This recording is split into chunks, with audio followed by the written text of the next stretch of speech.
আবুল সরকার এখনো আমরা জানি জেলখানা থেকে বের হয়নি। একটা সরকারি প্রতিষ্ঠান যেটা বাংলাদেশের প্রামাণ্য চিত্র থেকে শুরু করে নানা রকম চলচ্চিত্র সংস্কৃতির কর্মকাণ্ড ঘটে, সেখানে রাষ্ট্রীয় একটি জায়গায় এইভাবে করে যদি অনিরাপদ হয় বাংলাদেশের চলচ্চিত্র কর্মীরা তাদের নিজেদের ন্যায্য পাওনা আদায় করতে গিয়ে, এর চেয়ে দুঃখজনক আর কিছু হতে পারে না। আমরা বরাবরই দেখে এসেছি যে বাংলাদেশে সংস্কৃতি কর্মীরা, চলচ্চিত্র কর্মীরা অরক্ষিত ও নিরাপত্তাহীন।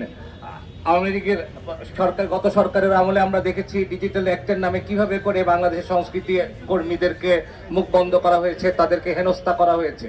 দেখেছি 28-এ গণঅভ্যুত্থানের পরে আমাদের প্রোডাকশন ম্যানেজারকে মব কিভাবে করে মেরে ফেলেছে একদিনের মধ্যে। আবুল সরকার এখনো আমরা জানি জেলখানা থেকে বের হয়নি। পাঞ্জাবের জগতে একটি বিশ্বস্ত নাম, শাবাব এথনিক ওয়্যার।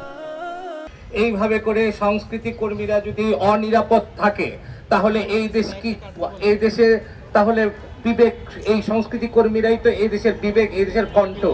এই চিরতরে কি এই কণ্ঠকে রোধ করে দেওয়া হবে? সেটা আমরা কোনো মতেই হতে দিব না। এবং এটা তারা সব বাংলাদেশের শুধু সরকারি জায়গায় না, প্রত্যেকটা জায়গায় আমি বলবো বাংলাদেশের যারা চলচ্চিত্র কর্মী আছে তাদের মজুরি ঠিক মতো দিতে হবে এবং এই কোনো রকম টালবাহানা হবে না। এবং এখানে অবশ্যই গতকালকে যে ন্যাক্কারজনক ঘটনা ঘটেছে, দ্রুততম সময়ের মধ্যে সুষ্ঠু তদন্ত করে এর বিচার আমরা দাবি করছি। এবং সামনে সরকারের কাছে জানতে চাচ্ছি তাদের সাংস্কৃতিক, আমরা বাংলাদেশে এই পর্যন্ত যে নির্বাচন করে যারা ক্ষমতায় এলেন বা যেই দলই নির্বাচন করেছেন তাদের মধ্যে আমি কোনো সাংস্কৃতিক রূপরেখার কোনো স্পষ্ট ইস্তেহারের মধ্যে কিছু দেখতে পাইনি। সংস্কৃতি কর্মীদের নিরাপত্তাও আমরা দেখতে পাইনি, চলচ্চিত্র কর্মীদের নিরাপত্তাও দেখতে পাই।